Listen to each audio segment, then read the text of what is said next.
Olá pessoal, muito bom dia, boa tarde ou boa noite. Sejam muito bem-vindos à nossa videoaula, aula 0, né? Referente ao assunto máquinas térmicas. Em primeiro lugar, espero que estejam todos bem e não se sintam sozinhos nessa videoaula, porque eu vou estar nesse cantinho aqui inferior do meu lado direito da tela. E para essa primeira aula de máquinas térmicas, a gente precisa dar uma introdução da termodinâmica e apresentar conceitos básicos da termodinâmica que vão servir como pilar do entendimento do assunto máquinas térmicas. E para vocês acompanharem também, como referência, a gente tem aqui dois livros, o livro Termodinâmica, do Cengel, e o livro Princípios de Termodinâmica para Engenharia, do Moron. Então, vale sempre lembrar que o professor ele não consegue atingir todo o conteúdo presente no livro. Então, é importante que vocês assistam essas videoaulas, mas que concretizam o conhecimento também fazendo a leitura, né? A utilização aí de livros-textos. Então, os primeiros capítulos desses livros, que cada um vai se identificar, né, com a didática, pode ser que se identifique mais com um ou com outro, vai fundamentar aí o que a gente está apresentando nestas videoaulas. Então, partindo aí do inicial, introdução e conceitos básicos, é a nossa aula 1.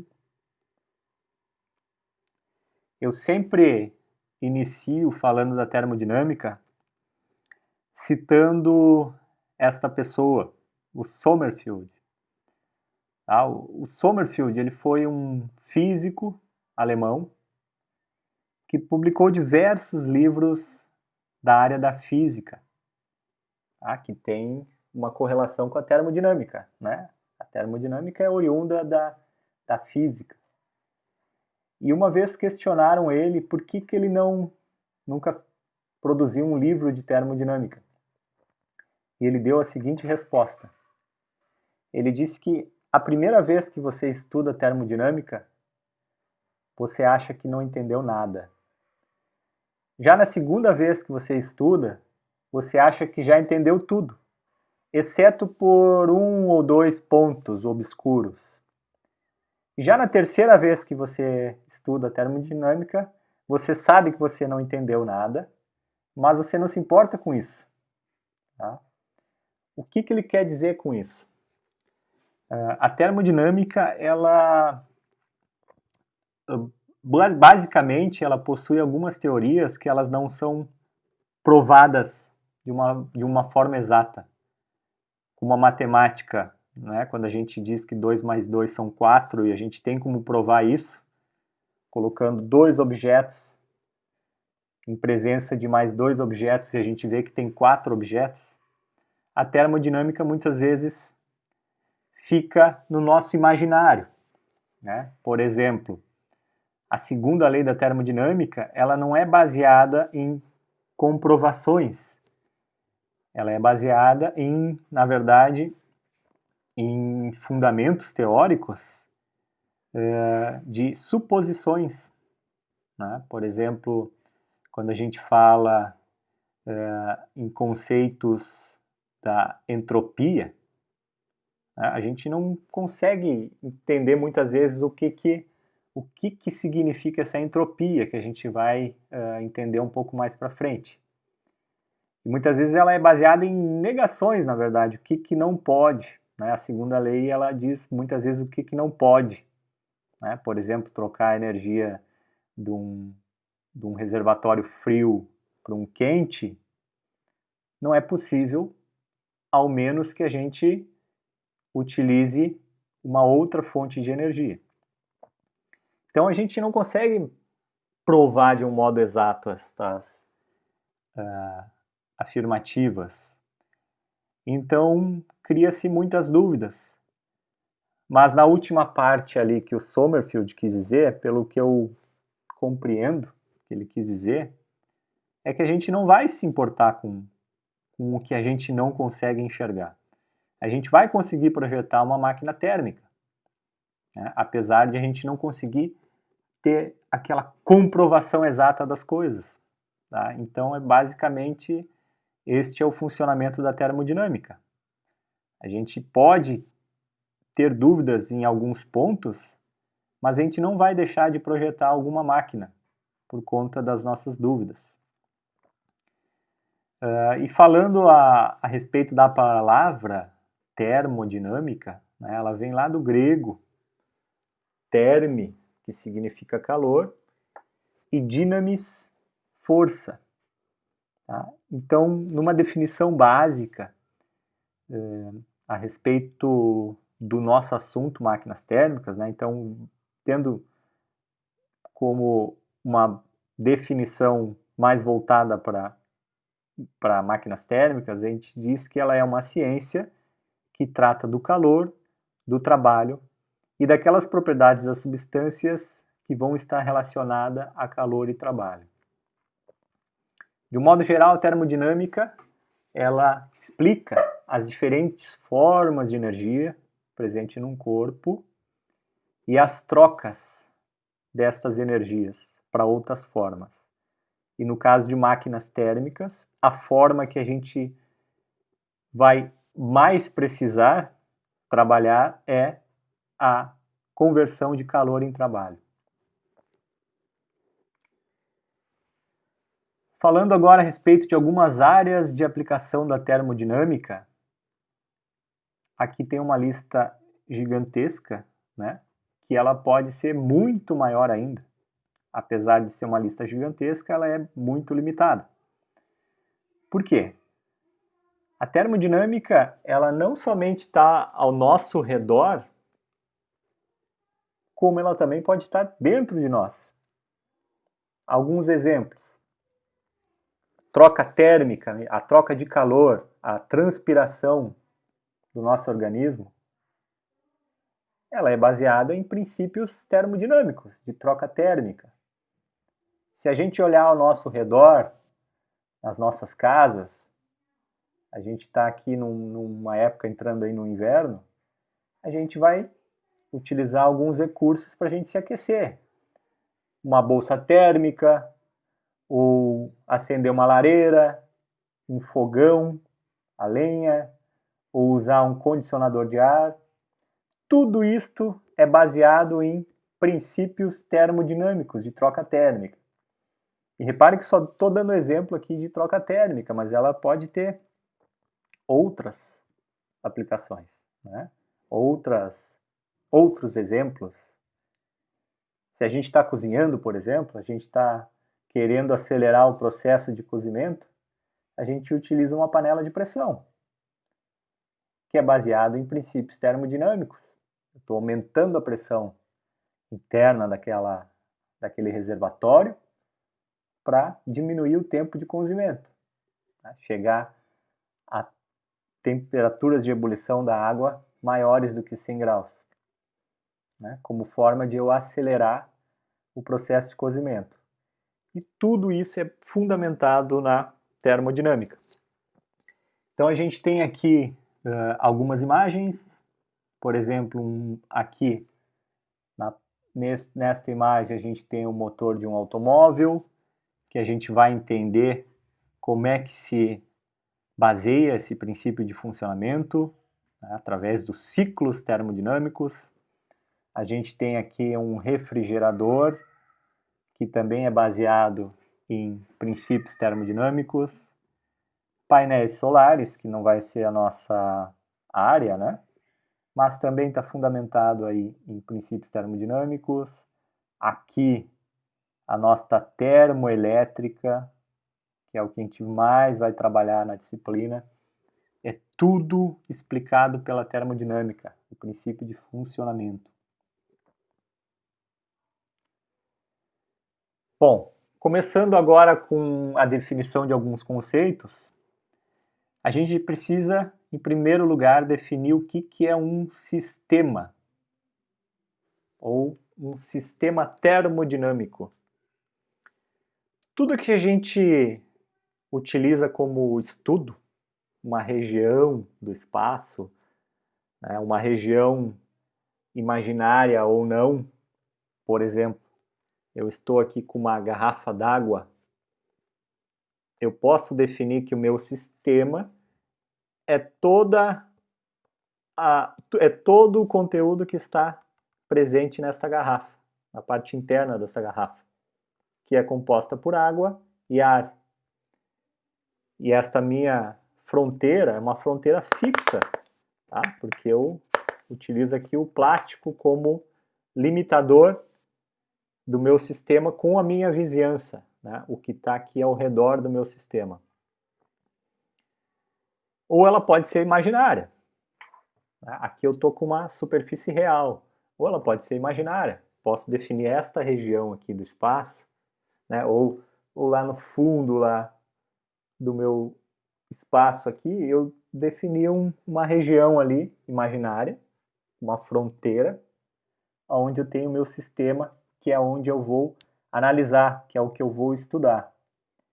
E ela também pode ser móvel, não necessariamente ela pode ser fixa, ela pode ser móvel, como o que a gente tem aqui nesta figura 1.1, que é um dispositivo pistão-cilindro, onde a gente tem aqui um gás, o pistão que movimenta-se, né, em movimentos alternados, e se eu definir que a minha fronteira é esta região interna aqui, tracejada, ela é uma fronteira móvel. Por quê? O meu pistão, horas ele está aqui embaixo, horas está aqui em cima. Mas eu não deixo de ter o meu sistema gás. Seguindo. E quando a gente define um sistema, a gente precisa definir se esse sistema ele é aberto ou fechado.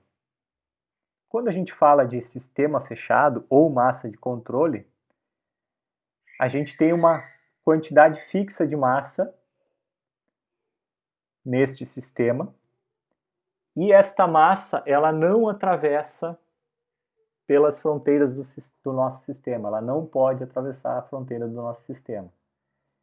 Então a gente tem aqui o primeiro exemplo aqui desta figura, aonde eu tenho aqui o meu sistema tracejado aqui, né?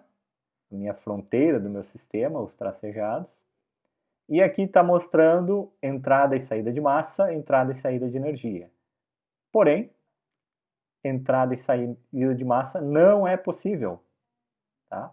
Eu já defini que o meu sistema ele tem uma massa fixa e é impossível passar massa através da fronteira do nosso sistema. Porém, energia a gente vai ver que é possível. Tá? Como pode ser visto aqui nesta outra figura, onde eu tenho aqui uma representação de uma vela, um aquecimento, novamente o meu dispositivo pistão-cilindro, e aqui o meu pistão podendo movimentar-se. Então, com o aquecimento, a gente vai ver que ocorre uma expansão do gás. Porém, reparem que a quantidade mássica de gás continua sendo a mesma. O volume ele pode ter triplicado, como o que aconteceu aqui neste fenômeno de transferência de calor. De 1 metro cúbico, agora eu tenho um volume de gás de 3 metros cúbicos. Mas a quantidade mássica, ela não muda. Por isso que eu defino este sistema aqui como um sistema fechado. Ele pode sofrer um processo de expansão ou compressão, mas a massa ela tem que se manter fixa. E no caso de não ser possível estas transferências de energia através do meu sistema fechado, a gente diz que esse sistema ele é chamado de sistema isolado.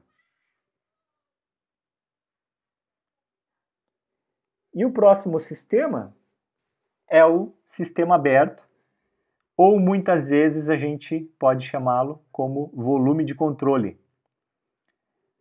Não deixa de ser uma região selecionada do espaço, porém a diferença é que agora pode atravessar massa através das fronteiras do nosso sistema, como a gente pode ver aqui nesta figura. A gente tem entrada e saída. Então a gente precisa que essa fronteira ela tenha alguma possibilidade de abertura para esta entrada de massa e saída de massa. A entrada e saída de energia continua sendo possível. Tá? Então esta é a grande diferença para o meu sistema fechado. A fronteira do meu sistema ela também pode ser fixa ou móvel, real ou imaginária. Daí a gente tem aqui alguns exemplos de sistemas abertos, que a gente vai estudar individualmente cada um deles, porque eles fazem parte dos componentes da nossa máquina térmica. São bombas, compressores, turbinas, válvulas, trocador de calor. Então tudo isso a gente vai estar vendo, né, individualmente, para depois a gente estar montando a nossa máquina térmica e produzir energia com esta máquina, que é o objetivo principal. Aqui nesta outra figura, a gente tem um exemplo de um volume de controle de um motor de veículo. Reparem que a gente definiu aqui uma fronteira imaginária, né? É uma fronteira um pouco maior. Eu estou pegando partes maiores do meu motor. E a gente define ela como um sistema aberto, né, ou um volume de controle, porque é possível aqui, ó, por exemplo, como vocês estão vendo aqui, é possível a entrada de ar, é necessário, né, para que ocorra o processo de combustão, a entrada de ar e a entrada de combustível, para ocorrer aí o processo de ignição e a combustão e a conversão de energia química em uma energia térmica e mecânica. E a gente tem a saída, né, dos gases de combustão, de exaustão, a gente tem uma saída por esta fronteira do nosso sistema. Então repare que a gente pode ter entrada e saída de massa. Entendendo o que é um sistema, quais são os tipos de sistema, a gente precisa agora definir algumas propriedades deste sistema. E para caracterizar o que é uma propriedade, esse sistema ele precisa estar em equilíbrio. Daí a gente vai ver nos próximos slides o que é este equilíbrio do sistema. E a gente vai ver que esta propriedade ela vai ser independente do caminho que a gente usa para chegar em determinada condição do sistema. A gente vai ver que calor e trabalho não são propriedades, por exemplo, porque elas vão depender fortemente do caminho seguido para se atingir o que a gente quer como equilíbrio desse sistema. As principais propriedades termodinâmicas são pressão, temperatura, volume e massa. São as principais que a gente vai trabalhar aí na nossa disciplina. E a gente vai ver que essas propriedades elas podem ser intensivas ou extensivas. E a própria palavra diz o que é isso, né? Intensiva, essas propriedades, elas independem do sistema. Extensivas, elas vão depender da extensão do sistema. Ou, em outras palavras, vão depender do tamanho desse sistema. Daí a gente fica com uma certa dúvida, né, entre essas duas propriedades. Aqui eu tenho exemplo de algumas propriedades extensivas: massa, volume, energia total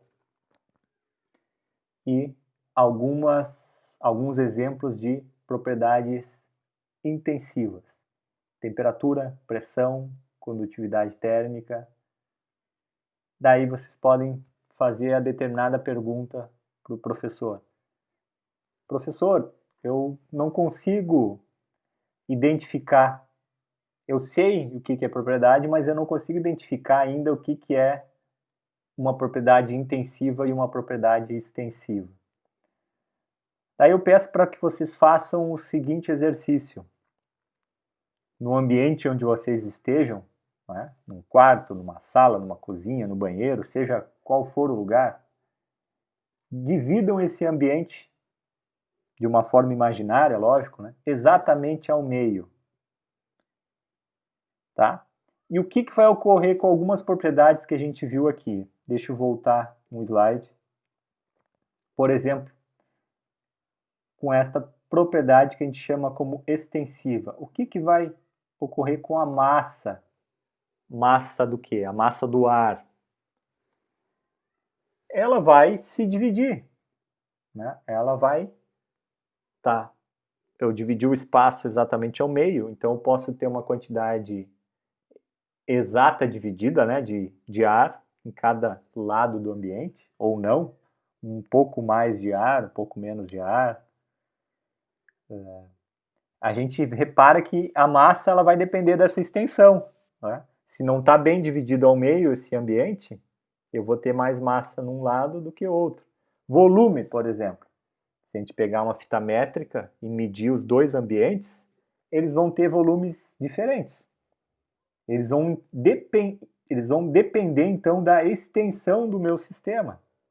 Né? Se eu dividir exatamente ao meio, eu vou ter o mesmo volume. Se eu dividir não tão exatamente ao meio, eu vou ter um volume menor do que outro. Repare, então, o grau de extensão dessas propriedades. Tá? Então, eles estão fortemente dependentes do grau de extensão desse sistema. Energia total é um outro exemplo.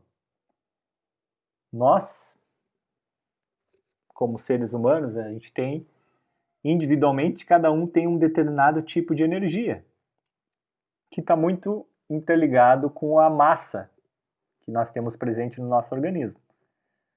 Por exemplo, eu peso 84 quilos e eu tenho uma determinada energia diferente de uma pessoa que pese 100 quilos ou pese 50 quilos.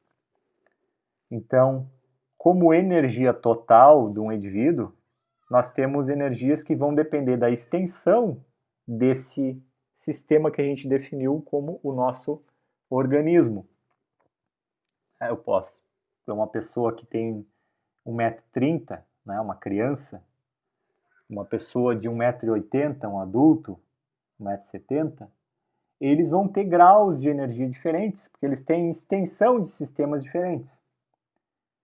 Porém, quando a gente divide a nossa energia total pela nossa massa, a gente está especificando, a gente está mudando a nossa energia total para uma energia específica. Então, eu tenho 1.000 kJ de energia e divido por 84 kg. O Beltrano de 100 kg, ele tem 1.400 graus de energia e divide pelos 100 kg. Eu estou dando os exemplos aqui sem raciocinar muito, mas se a gente pegar daí agora esta energia específica que a gente dividiu pela massa de cada indivíduo, a gente vai chegar próximos a valores semelhantes ao meu grau de energia com a do Beltrano, com a do Ciclano. É lógico que cada ser, cada indivíduo também tem algumas peculiaridades, né? Uma criança, um adulto do sexo masculino, feminino, um idoso, mas de um modo assim mais geral, essa energia específica ela vai ser muito semelhante. Então a gente pode também estar mudando uma propriedade extensiva para uma propriedade intensiva. Então, por exemplo, se eu pegar essas duas propriedades extensivas, A e B ali, ó, massa e volume, e eu dividir a massa pelo volume, eu vou ter o que a gente chama de densidade. E a densidade, ela é uma propriedade intensiva, porque ela vai independer da extensão do sistema. É uma massa que foi dividida por um volume ocupado por esta massa. Então, ela vai independer. Então, por exemplo, o ar, ele tem uma determinada densidade, que não muda muito essa densidade do ambiente interno que eu estou aqui para o ambiente externo. Então, ela deixa de depender um pouco do nosso sistema. Então, foi o exercício que eu pedi para vocês mentalizarem aí. Ele está apresentado aqui, ó. Eu divido o meu ambiente, se eu tenho dúvidas, quais que são propriedades intensivas e extensivas, eu divido aqui o meu ambiente, né, em duas partes e vejo o que foi dividido ao meio. Né? Dividir a massa, dividir o volume. Temperatura, não. Né? A temperatura de um lado é muito parecida com a do outro. Tá? Eu vou desconsiderar se tem janela, se não tem, corrente de ar. Tá? As temperaturas vão ser muito semelhantes. A pressão também não vai mudar. Né? A gente está aqui num nível do mar, praticamente, numa pressão atmosférica a nível do mar. Se eu dividir um ambiente, eu não vou ter pressões diferentes. Para eu ter alguma pressão diferente, eu preciso ou ir nas profundezas do oceano, ou eu preciso subir a serra, né, para eu ter pressões diferentes. E da mesma forma aqui a densidade. A condutividade térmica também é uma outra propriedade intensiva que ela foi dividida por outras propriedades para torná-la, então, intensiva. E aqui o exemplo que eu mostrei no slide anterior, que é... Não, desculpe, este aqui é o volume específico, que é o contrário da densidade. Tá? É o volume dividido pela massa, tá? Que é uma outra propriedade intensiva. A densidade ela está aqui. A densidade é a massa dividida pelo volume. Se vocês quiserem ver as diversas outras propriedades termodinâmicas, intensivas e extensivas, eu recomendo que vocês acessem este link aqui para observar as diversas outras propriedades. Seguindo, então, com a nossa introdução de conceitos, a gente começa a trabalhar com algumas unidades. Na nossa disciplina, a gente vai observar algumas unidades do sistema internacional, do sistema inglês, porém, 90% da nossa disciplina a gente vai trabalhar com o sistema internacional de unidades, né, o sistema métrico de unidades, que é baseado no quilograma metro segundo. Tá? Como unidade derivada, né, apresentando aqui a primeira unidade derivada, a gente tem a força, que é oriunda lá da quantidade de movimento, né, variação da quantidade de movimento. E a força, né, derivada aí da segunda lei da termodinâmica, de um modo mais resumido, né, é a massa vezes a aceleração. E a gente vai trabalhar diversas vezes com esse conceito de força, de maneiras diferentes, então vocês vão ver aí no decorrer das aulas. Mas lembre sempre que ela é oriunda da quantidade de movimento, massa vezes velocidade. Tá? Daí surge uma aceleração aí, desta derivação. E no sistema internacional, a nossa unidade de força, ela é o Newton. Né? E o que equivale um Newton? Né? É 1 quilograma de massa vezes 1 metro por segundo ao quadrado, que é a unidade da aceleração. Isso no sistema internacional. Se a gente quiser entender um pouquinho mais, né, o que representa este 1 Newton, a gente tem que pegar aproximadamente uma maçã de 100 gramas, 102 gramas, que vai equivaler a 1 Newton. Essas 100 gramas dividido pela força gravitacional, né, aceleração gravitacional de 9,8 metros por segundo ao quadrado, ou arredondando para 10 metros por segundo ao quadrado. Né, este 0,1 kg, que é a massa da maçã, vezes essa aceleração, 10 kg, a gente vai ter aproximadamente aí 1 Newton. A gente pode ter também o 1 kg força, né, o KGF, que daí vai ser equivalente ao quê? A 1 kg mesmo, né, de massa, que aqui nesta figura está representando aqui 10 maçãs, e o F, ele está no lugar da multiplicação dos 9,8 metros por segundo ao quadrado. Tá? Então a gente tem sempre que multiplicar para tirar esse F, né? Tem sempre que multiplicar pela força gravitacional da onde nós estejamos.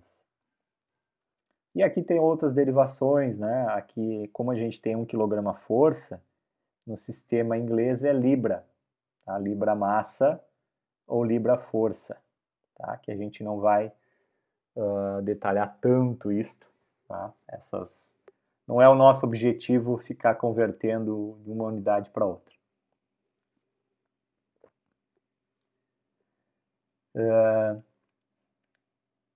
E a gente muitas vezes também utiliza a expressão peso de uma forma errônea. Muitas vezes, maioria das vezes, eu sempre falo, quanto que tu pesa? Eu acabei de falar, eu acho, há pouco, que eu pesava 84 quilogramas, né? Mas é uma forma errônea dizer desta maneira quanto que uma pessoa pesa. Mas também é mais numa questão cultural, né? Do que dizer quanto que tu tem de massa. Tá? Por quê? Porque o peso, quando a gente fala peso, a gente precisa considerar a força gravitacional. A gente precisa multiplicar a nossa massa pela força gravitacional aplicada no nosso organismo. Tá? Então a gente pesa muito mais, né, do que 84 quilos. Né? Eu peso 840 newtons, certo? Porque eu estou na linha aqui de 10 metros por segundo ao quadrado, né, ou 9,8. Então eu peso esta quantidade, tá? E não 84 quilos. Tá? Então é só culturalmente um erro aí que a gente costuma adotar. A gente tem também o que a gente chama aí de peso específico, que é a multiplicação da densidade pela força gravitacional. Tá? Aí a gente tem aí o que a gente chama de peso específico. Esta tabela aqui a gente apresenta as unidades no sistema internacional e aqui no sistema usual dos Estados Unidos, né, o SCS. Nossa massa em quilograma, para eles, é o libra-massa. O tempo é o mesmo, né? O comprimento é o metro, eles adotam o pé, né, o FT. A força que nós utilizamos em Newton, eles utilizam o libra-força.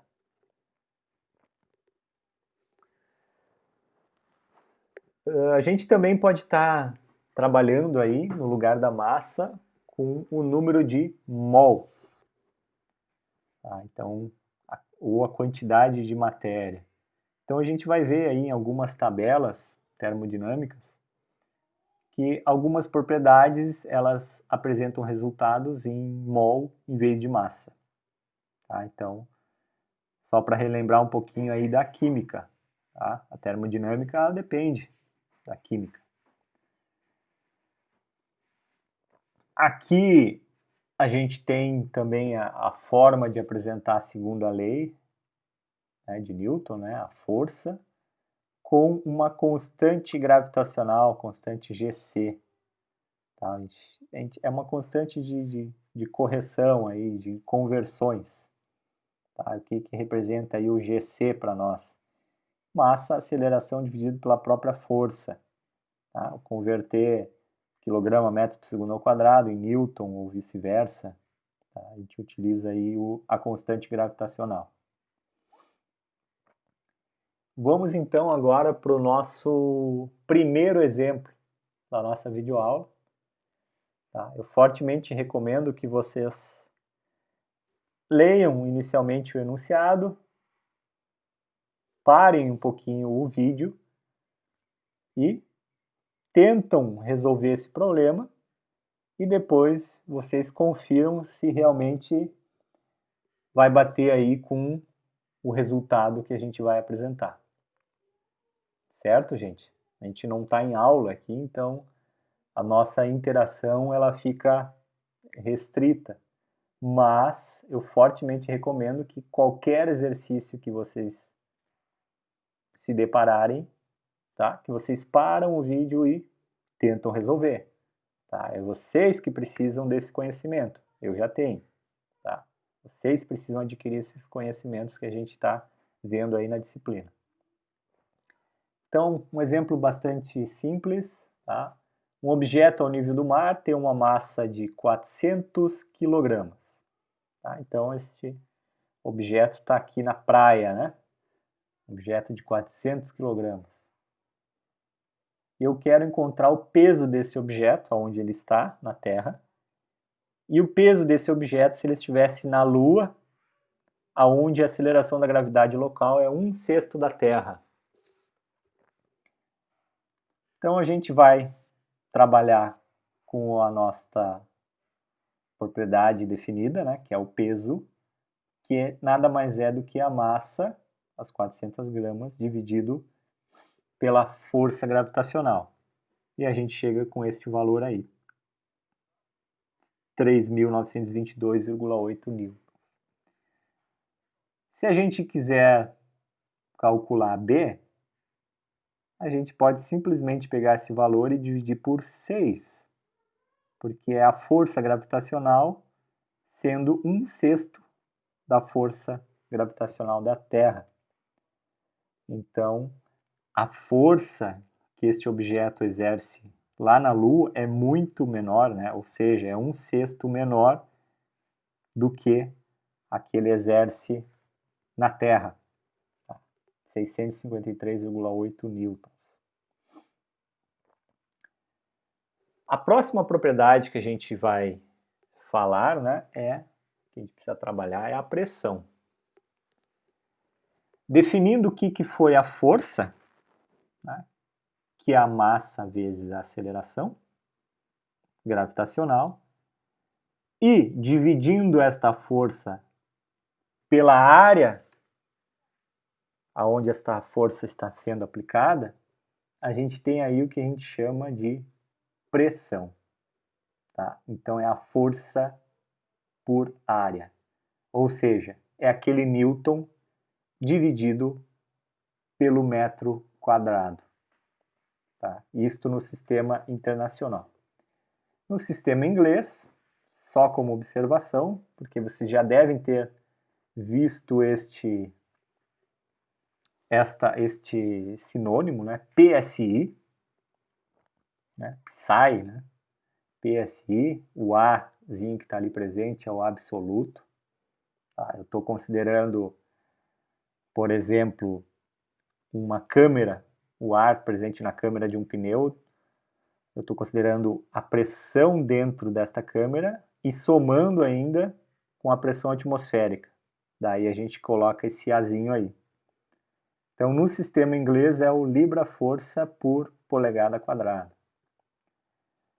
A gente vai trabalhar muito com as derivações aqui da pressão, que é o quilopascal. Tá? Eu não falei aí, né? O Newton pelo metro quadrado, ele foi batizado aí como Pascal, em homenagem aí ao físico, né? Pascal. Porém, esses valores são pequenos, tá? Quando a gente está trabalhando aí com sistemas termodinâmicos, que muitas vezes a gente muda o Pascal para quilopascal, que é o que está representado aqui, que é 1000 vezes o Pascal, né? 1000 vezes o Newton por metro quadrado. Se não for suficiente, continuar sendo grande ainda esse valor, a gente utiliza muitas vezes o megapascal. Tá? Então, nas tabelas termodinâmicas, vocês vão ver muito mais valores em quilopascal e megapascal do que em pascal. E o megapascal é 10⁶ Newton por metro quadrado, ou 1000 vezes o próprio quilopascal.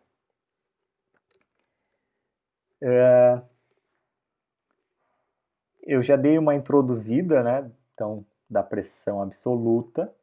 Então, é quando a gente está considerando a pressão a partir do zero absoluto, tá? Considerando aí, inclusive, a pressão atmosférica. Porém, a gente vai ver aí que muitos dispositivos de medida de pressão, eles vão tomar medida da pressão manométrica. Eles não vão se importar com a pressão do ambiente, a pressão atmosférica. Por exemplo, eu tenho um reservatório de gás e eu tenho lá um medidor de pressão acoplado nesse reservatório de gás, tenho válvulas de regulação de pressão, né? E a pressão registrada nesse medidor de pressão, nesse manômetro, é a pressão manométrica. É a pressão que desconsidera a pressão do ambiente. Ou seja, esse dispositivo ele vai ter um compensador de pressão. Se eu pegar esse reservatório de gás e com a medida de pressão, né, desse reservatório aqui a nível do mar e levar esse reservatório lá para o Monte Everest, por exemplo, a pressão do reservatório, a pressão manométrica vai ser a mesma.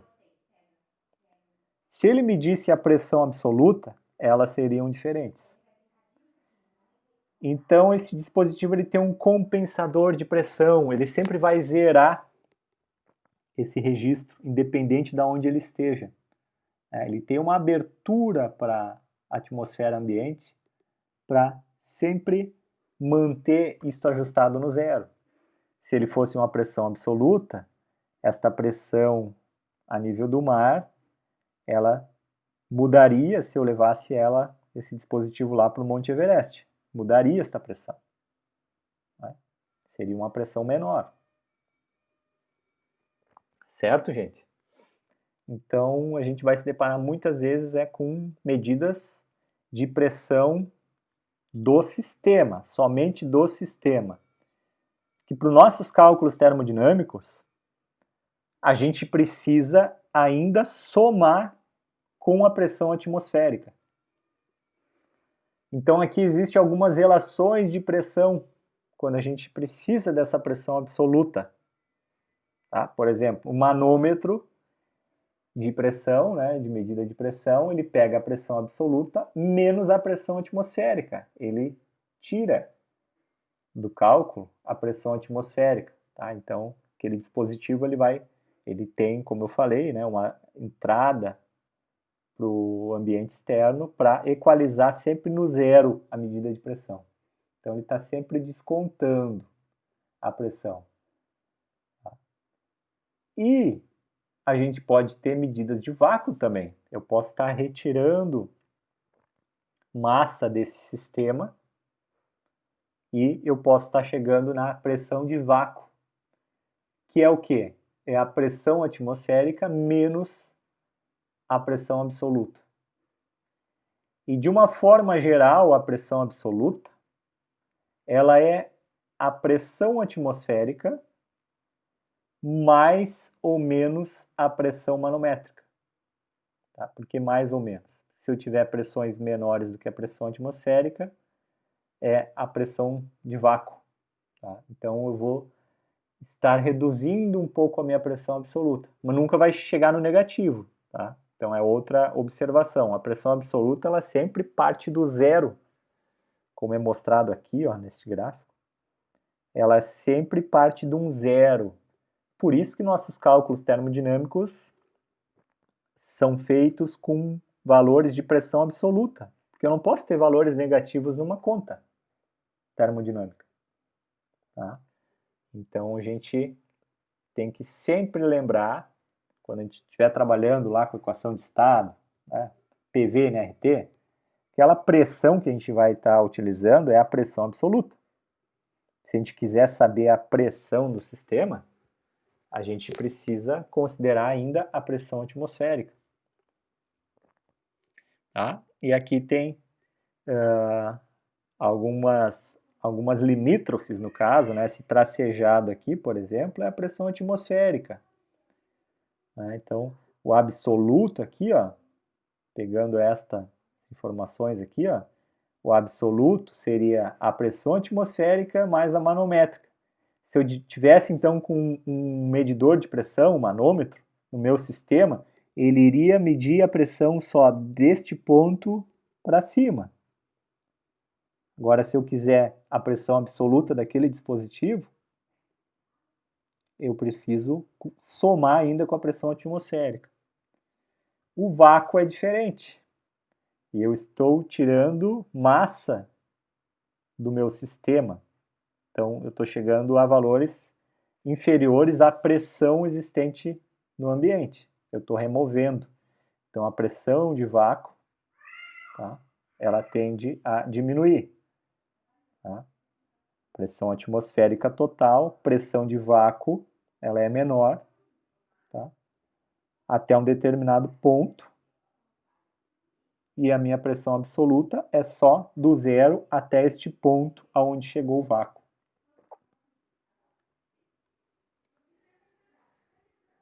E aqui a gente tem alguns valores de pressão, né, que a gente habitualmente utiliza, né, correspondências. Então, 1 atmosfera de pressão equivale a 101,325 kPa ou 0,11325 MPa.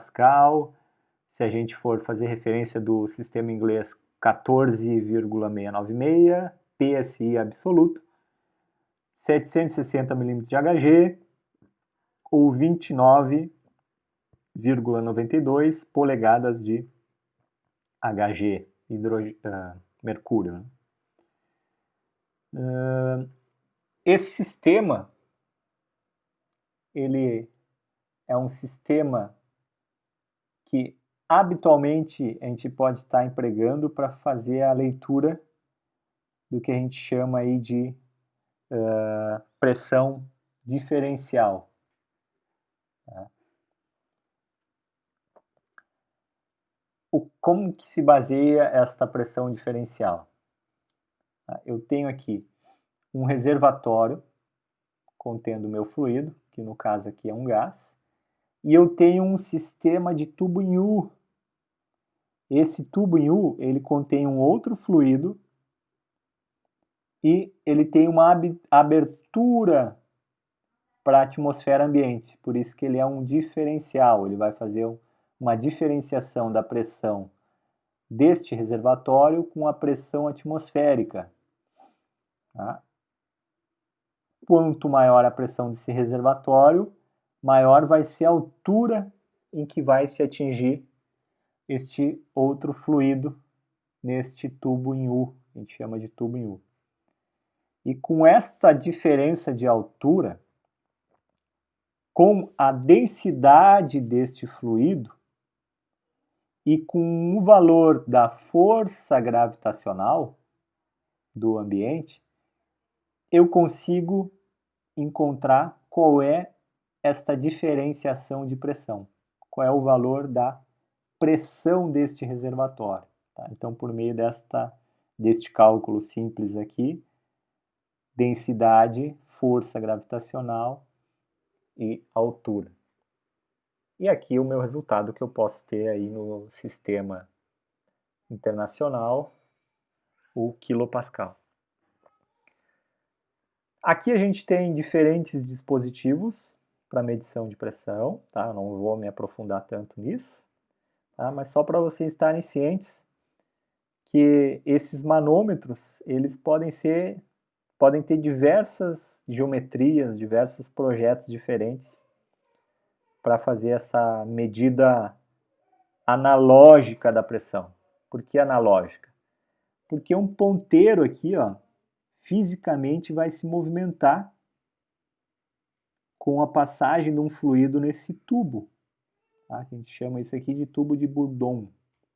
Tá? Então, o gás do reservatório ele vai entrar pelo meu manômetro, né, nesse tubo de Bourdon aqui, ó, e fisicamente vai ocorrer uma movimentação. Tá? Se é um tipo C, vai ocorrer uma movimentação para cá, que vai movimentar esse ponteiro.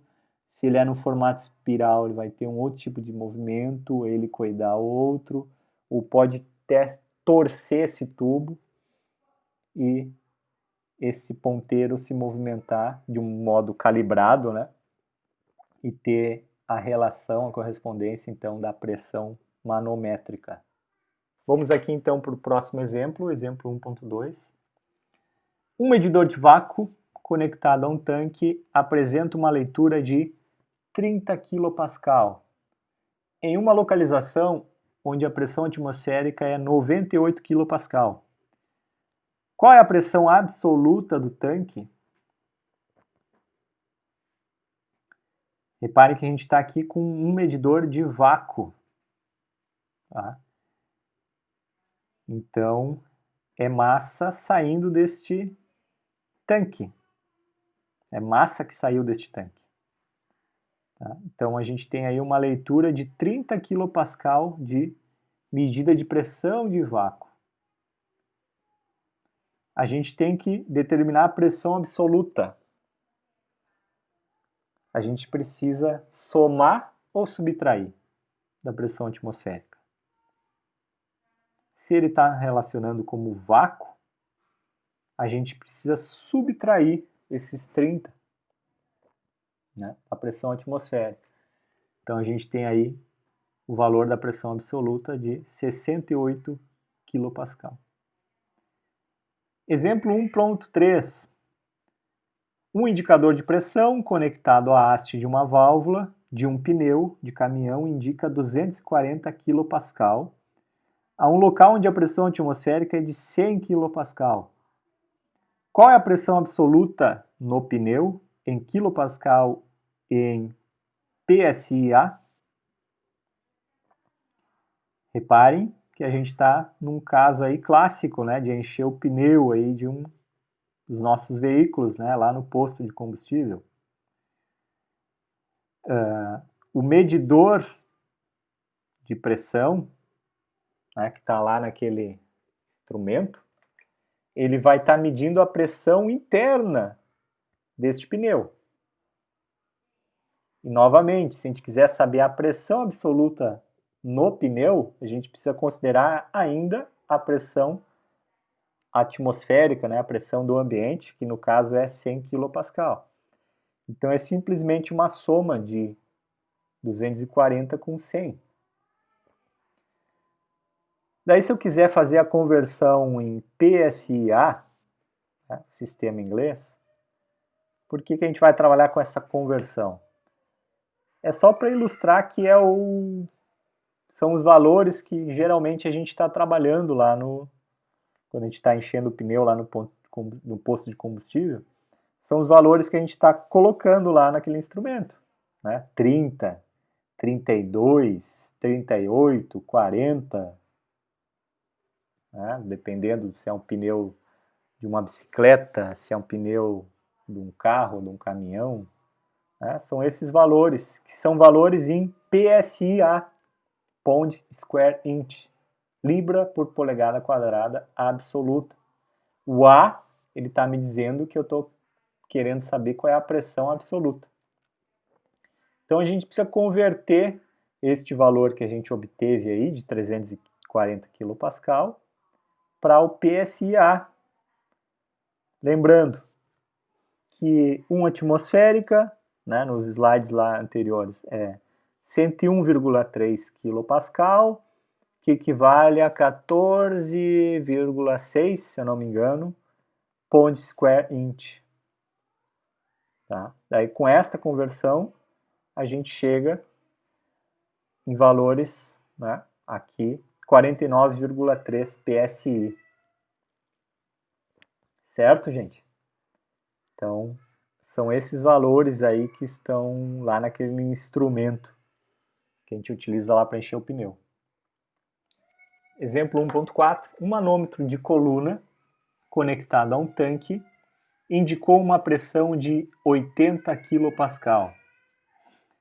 Qual foi a altura atingida pelo fluido de mercúrio, cuja densidade é de 13.600 kg por metro cúbico? Então a gente está aí com o nosso medidor diferencial. Eu achei que eu tivesse aqui a figura, mas eu não tenho. Tá? Mas é aquela figura anterior aqui, ó, um manômetro diferencial, que nada mais é do que tubo em U. Então eu tenho um reservatório e tenho o meu fluido aqui, mercúrio, cuja densidade é 13.600 kg por metro cúbico. E eu quero saber qual é a pressão desse reservatório. Quero saber a pressão? Não. Quero saber a altura com que esse fluido chegou. Tá. Então, eu simplesmente tenho aquela expressão, ΔP, ρgH, né? Eu isolo o H e determino, então, qual é a altura que se atingiu esse fluido, né? O mercúrio.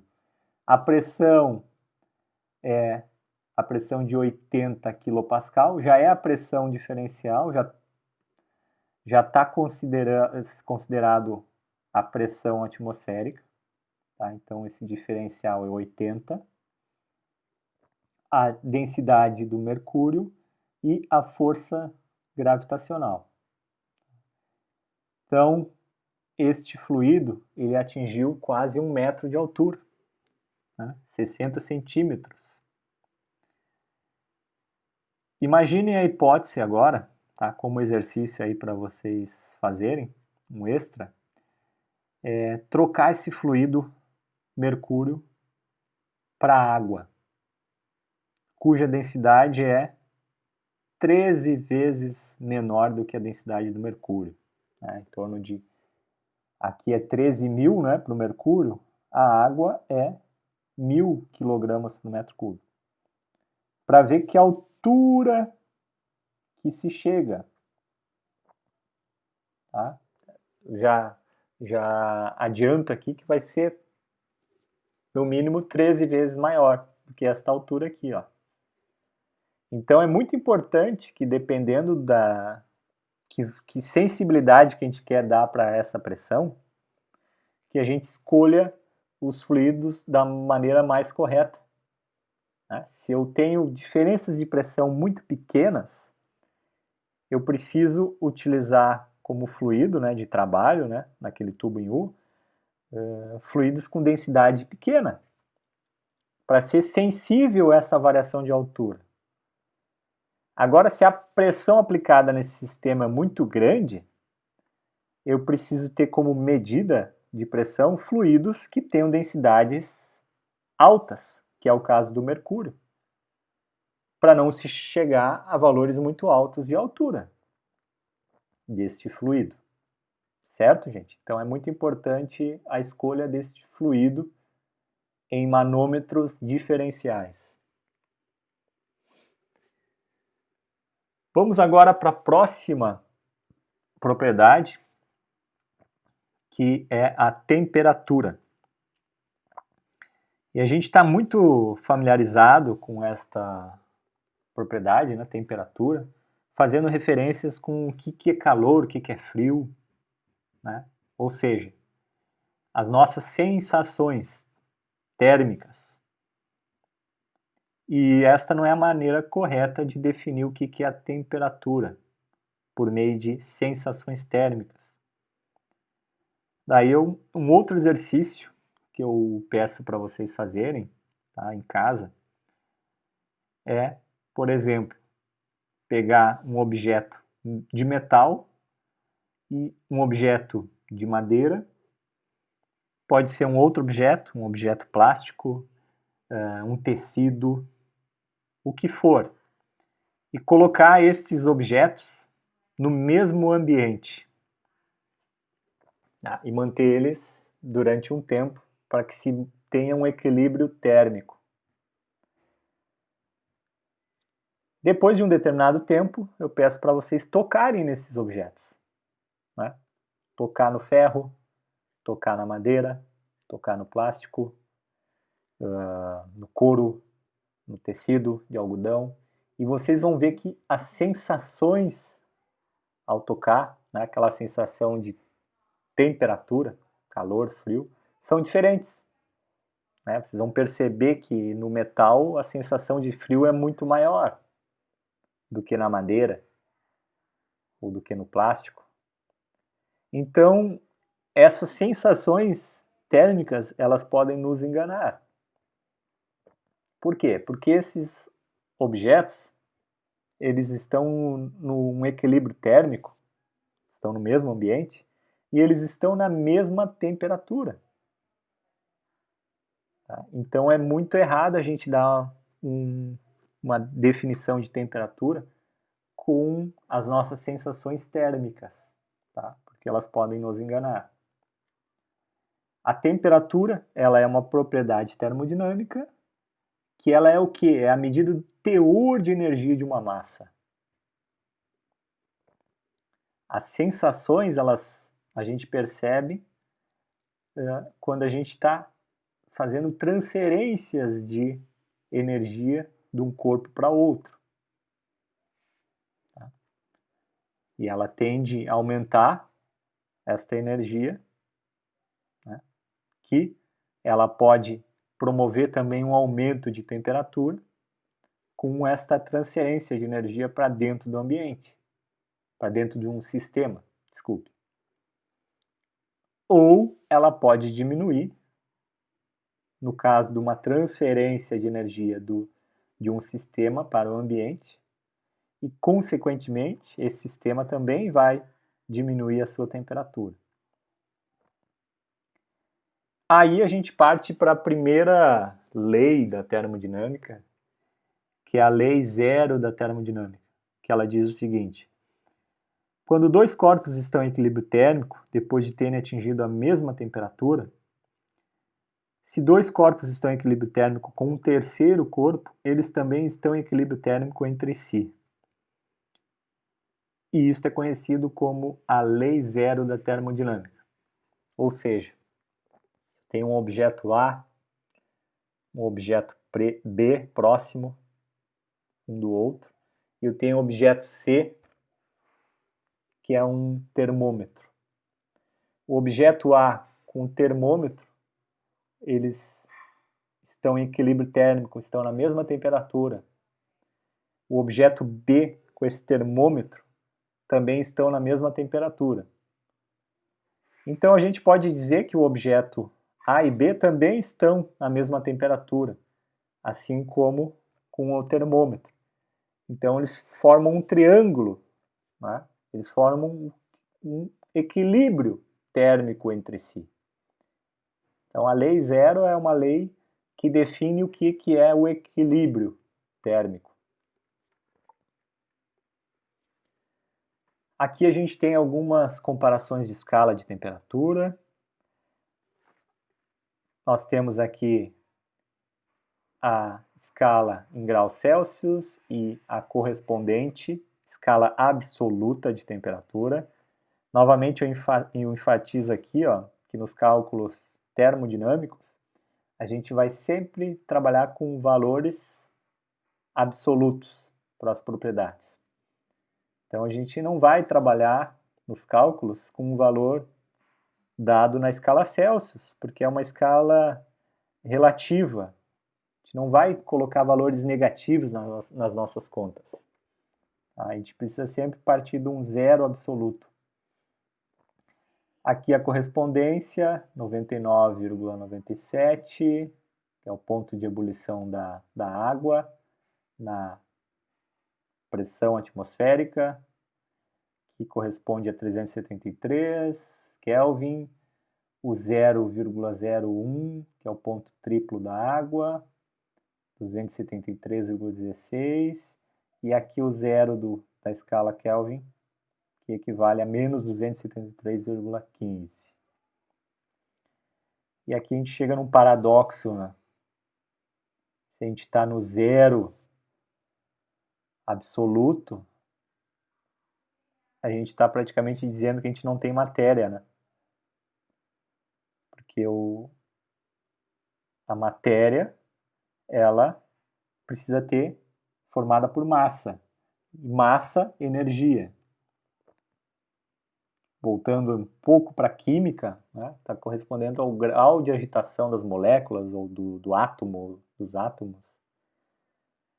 E a gente diz que não está tendo esse grau de agitação, ou seja, não está tendo temperatura, não está tendo energia se movimentando aí. Então, como é que a gente chega nesse zero aqui?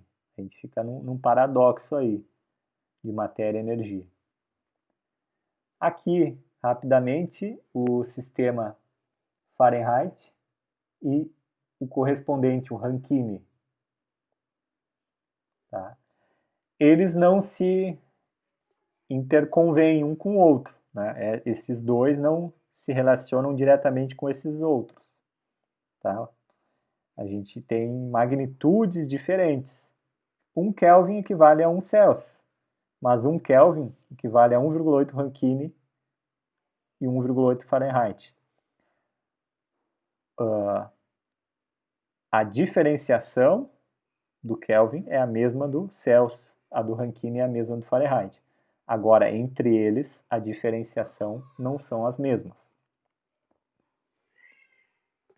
Daí a gente tem aqui conversões, né? No caso a gente tiver resultados em Fahrenheit, que a gente precisa passar para Celsius ou Celsius para Fahrenheit, as nossas conversões de unidades. Tá? A gente não vai trabalhar muito nisso, mas só para ilustrar. A gente vai trabalhar mais diretamente em tabelas, né? Os valores de Celsius para Kelvin, se já não tiver os valores em Kelvin, que a maioria das vezes vai estar já no Kelvin para as tabelas do sistema internacional.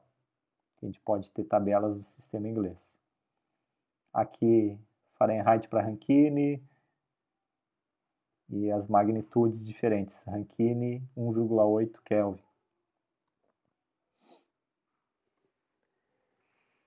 Bom, a gente já definiu o que seria um sistema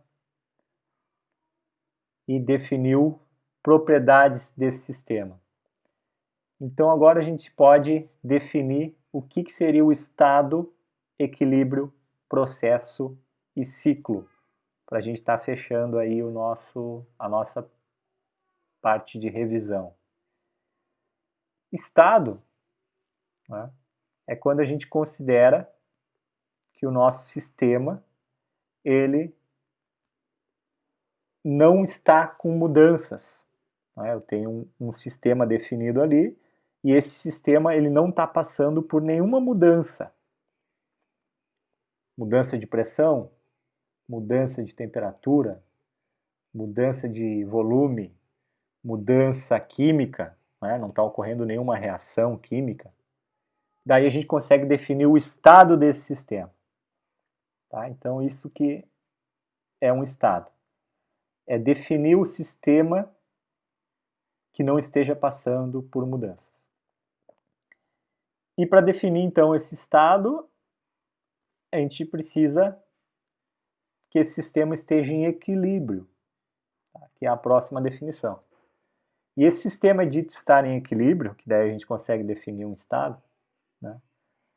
Equilíbrio termodinâmico, se mantiver um equilíbrio térmico, temperatura uniforme, mecânico, pressão uniforme, de fase, ou seja, massa de duas fases, podem ser até diferentes, mas tem que estar em equilíbrio, né? Gelo e água no estado líquido, né? O próprio ar, né? Químico, se não tiver nenhuma variação da composição química. Então, tudo isso tem que estar uniforme, em equilíbrio. Tá?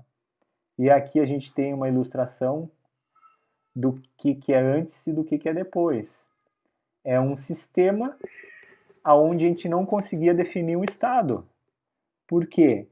Não estava com temperaturas uniformes. Nesta parte a temperatura estava em 20, 23, 30, 35, 40, 42. Eu não consigo então definir um estado. Eu tenho um sistema, mas eu não consigo definir o estado desse sistema. Depois de um longo tempo, reparem que a temperatura ela está em equilíbrio, né? Na mesma temperatura. Então eu posso definir o estado. Tá? Está num equilíbrio térmico, por exemplo, no mínimo. Aí, mas a gente precisa de outras definições. Pressão, como foi citado aí, pressão, volume fixo, que é o que parece ser, para a gente conseguir definir o estado. Aqui tem um link para caso vocês queiram ver um pouco mais do assunto da lei zero da termodinâmica, certo?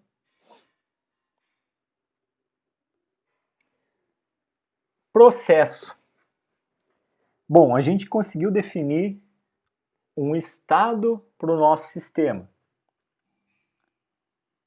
Só que esse estado ele pode sofrer uma determinada mudança em algum determinado tempo.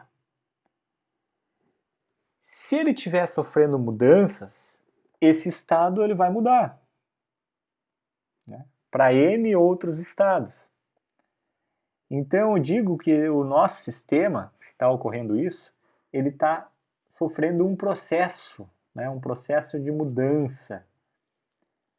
E esse caminho, né, de diferentes estados, a gente chama aí de percurso. Né? Então, esta figura aqui, ela está ilustrando um estado 1, onde eu tinha um equilíbrio, propriedade A e B. E depois de um determinado instante, este equilíbrio ele deixa de existir. Mas eu posso ter microestados em cada intervalo, até eu chegar num estado que a gente diz de estado final. E esse caminho aqui, ó, percorrido, a gente chama aí de percurso. E o sistema, ele passou por um processo, porque ele saiu de um estado inicial para um estado final.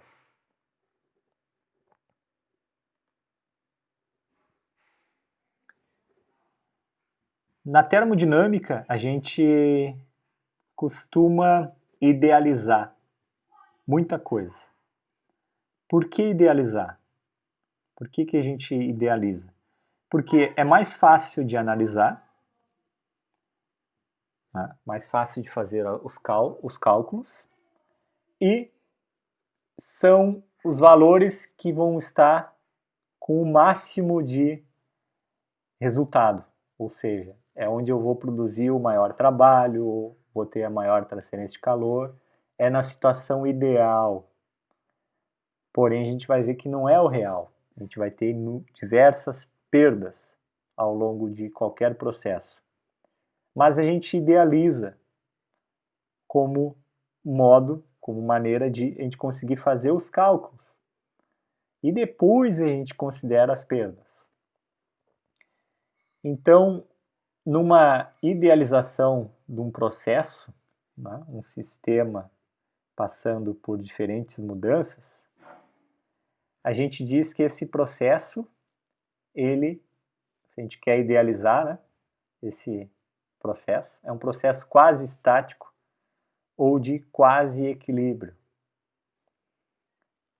É uma idealização, ou seja, esta compressão que está ocorrendo aqui nesse dispositivo pistão-cilindro é uma compressão lenta. É uma compressão que a gente chama aí de quase equilíbrio. Ou seja, a gente está aqui na situação A idealizando o nosso sistema, idealizando a ter menos perdas. A gente sabe que numa compressão vai ter um aquecimento, vai ter uma dissipação de calor, vai ter uma transferência de energia, a gente pode estar perdendo aí alguma parcela de trabalho. Então a gente está numa situação de idealização. As coisas ocorrem de uma maneira mais lenta, para que se atinja microestados e tenha menos perdas, até chegar a uma situação final. E aqui na situação B, é uma compressão, de um exemplo de uma compressão muito rápida, ou de não equilíbrio, aonde a gente vai ter muitas perdas de calor, que vai repercutir em menos transferência de energia para trabalho, por exemplo. Tá? Então a gente vai padronizar muitas coisas aqui daqui para frente. Porém, lembrem que não é o real, mas a gente vai conseguir em algum momento saber o quanto que não é o real, né? O quanto que a gente está perdendo aí, né? Do valor ideal para o valor real.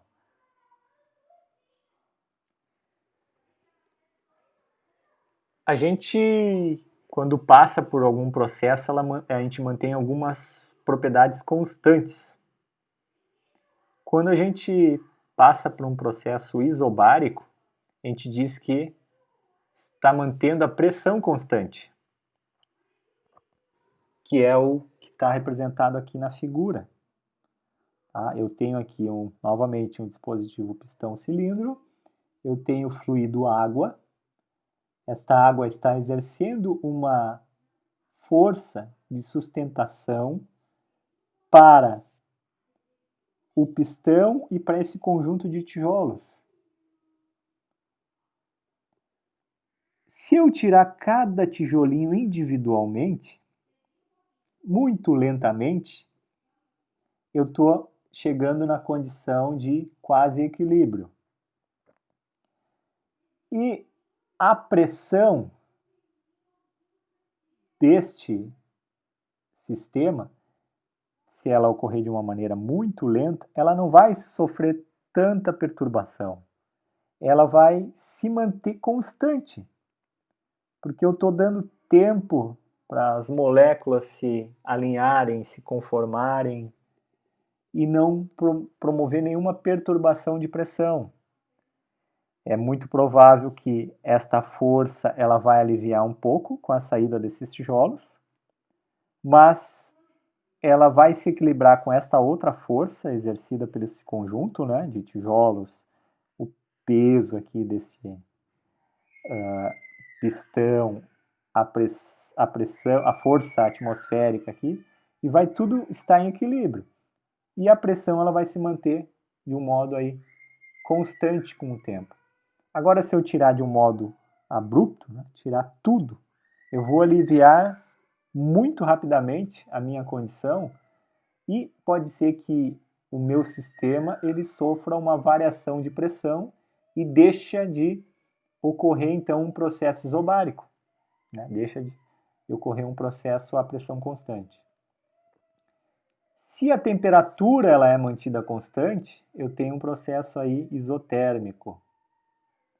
O volume é isométrico.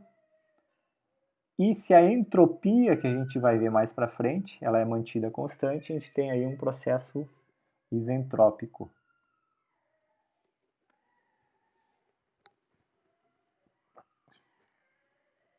Aqui, esta figura, ela ilustra muito bem o que a gente vai trabalhar daqui para frente, muito com o uso de diagramas. Tá? Então a gente tem aqui, por exemplo, o diagrama de pressão-volume, que está representando o que ocorre nesse sistema pistão-cilindro.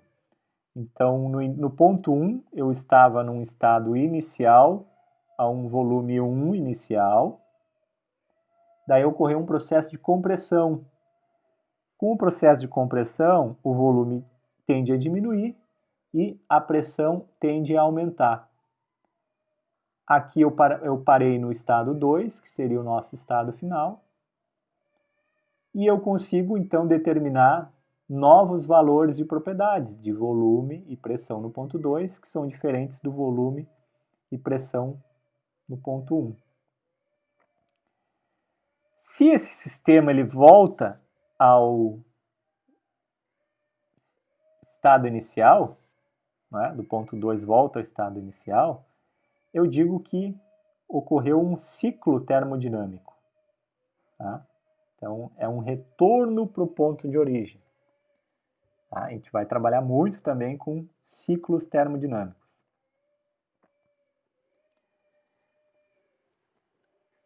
Então, a gente já falou aí de processo, de equilíbrio, de percurso. A gente precisa falar um pouco a respeito do processo em regime permanente, que é o que a gente vai trabalhar aí com frequência, com dispositivos que operam em regime permanente. Ou seja, eu tenho o sistema, né, eu tenho ali posso ter aí como o da figura, né, um volume de controle, onde eu tenho entrada e saída de massa. Se a entrada e a saída de massa são as mesmas, eu não vou ter acúmulo de massa aqui nesse volume de controle. Eu não vou ter massa se acumulando, digamos que eu tenha 100 litros por hora e está saindo 80. Eu vou ter, a cada hora, eu vou ter um acúmulo de 20 litros. Agora, se eu tiver com 100 litros por hora na entrada e 100 litros por hora na saída, eu não vou estar com acúmulo nesse sistema. Eu tenho massa constante.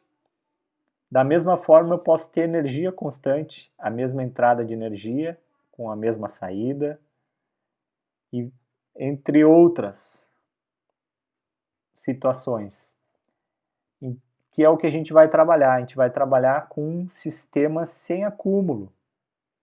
Se eu estiver projetando uma bomba de circulação lá de líquido na minha máquina térmica, essa bomba a gente vai projetar ela para que ela opere na condição de regime permanente. Mesma condição de entrada, condição de saída, sem ter efeitos de aumento de temperatura, por exemplo, né, que pode danificar esse equipamento. A gente não pode confundir com o start dos equipamentos. Né? O start dos equipamentos, eles sempre partem num valor diferente do início e do final, né, ou do meio. Né? Eu não vou ter nada de vazão no início, vou estar aumentando a vazão de tempos em tempos até chegar num equilíbrio, né, até chegar num regime permanente. E por fim, a gente define aí o postulado de estado. Tá? Uma definição desse postulado é que o estado termodinâmico de um sistema compressível simples ele é completamente especificado por duas propriedades intensivas e independentes. O que eu quero dizer com isso? A gente consegue definir um estado com que um sistema se encontra se a gente tiver pelo menos duas propriedades termodinâmicas independentes. Se a gente tiver apenas uma, não tem como a gente definir o estado desse sistema. O estado líquido, estado gasoso, sólido. Então, aqui neste exemplo, a gente tem o gás, o nitrogênio, que tem uma propriedade de temperatura definida e um volume específico que é o volume dividido pela massa, de 0,9 metros cúbicos, eu consigo definir se esse gás ele está num estado líquido, sólido, gasoso, com essas duas propriedades. Agora, se o meu volume fosse um volume total, eu não conseguiria definir se o meu sistema está no estado sólido, líquido ou gasoso. Bom, gente, isso aí a gente vai ver um pouquinho mais para frente na prática, né? O que é a definição de um estado, tá? Por meio dos exercícios. A gente fica por aqui, então, esta nossa primeira aula, né? Uma aula aí de revisão da termodinâmica, que é a nossa base aí, então, para o conhecimento de máquinas térmicas. Tá? Um abraço e até a próxima aula.